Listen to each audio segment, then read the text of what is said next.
주요 7개국 장관들이 모인 G7 기자회견 자리에서 회의 성과를 설명하는 일본 측의 주장에 독일 장관이 정면으로 반박하는 이례적인 일이 벌어졌습니다.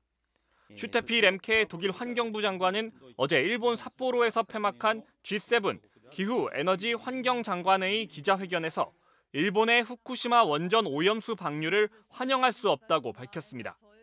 교도통신 등 일본 현지 매체에 따르면 렘케 장관은 후쿠시마 원전 오염수 처리와 관련한 도쿄전력과 일본 정부의 노력에 비상한 경의를 표한다면서도 오염수의 해양 방류에 관해선 환영한다고 할 수 없다고 말했습니다. 앞서 니시무라 일본 경제산업상이 이번 회의의 성과를 소개하면서 오염수의 바다 방출을 포함한 일본의 투명성 있는 노력을 각국이 환영한다는 입장을 밝혔다고 언급하자 옆자리에 앉아있던 독일 장관이 그건 아니라고 즉각 반박하고 나선 겁니다. 실제 이번에 발표된 공동성명에 따르면 국제원자력기구의 검증을 동반한 일본의 투명한 원전 대응을 환영한다고 했지만 오염수의 해양 방류에 대한 언급은 없었습니다.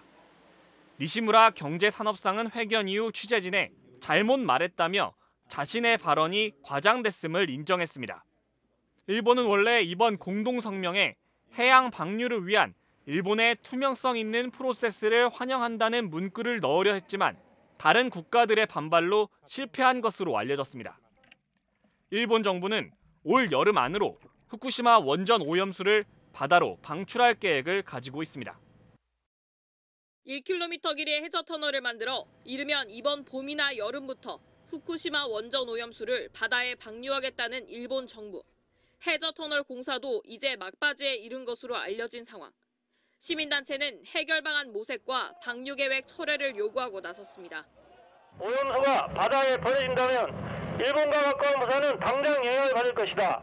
부산 시민의 안전과 생명을 위협할 뿐만 아니라 어민과 수산업 종사자의 생존권이 위협받을 것이다.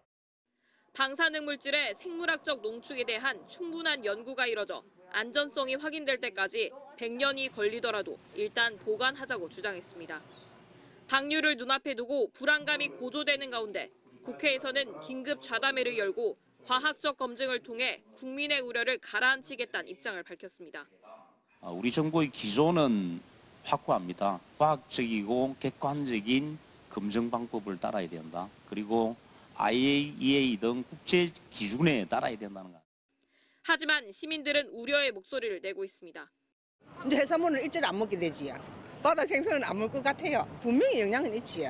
그걸 먹고 뭐 기형아도 생긴다는데 안전하다고 절대 안 믿지. 어민들은 당장 먹고 살 길이 끊기는 것 아니냐며 우려하고 있습니다. 방송도 뿌린다 쌌는데 어쩔 겁니까? 이렇게 장사하겠냐고. 처음 손님들이 더 걱정하고 이런다니까.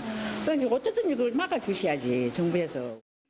일본이 원전 오염수를 방류하지 않도록 정부가 목소리를 내주기를 바라고 있습니다. 국민들의 우려와 반발이 커지고 있는 가운데 후쿠시마 원전 오염수 방류 시점은 점점 다가오고 있습니다. MBC 뉴스 김민아입니다.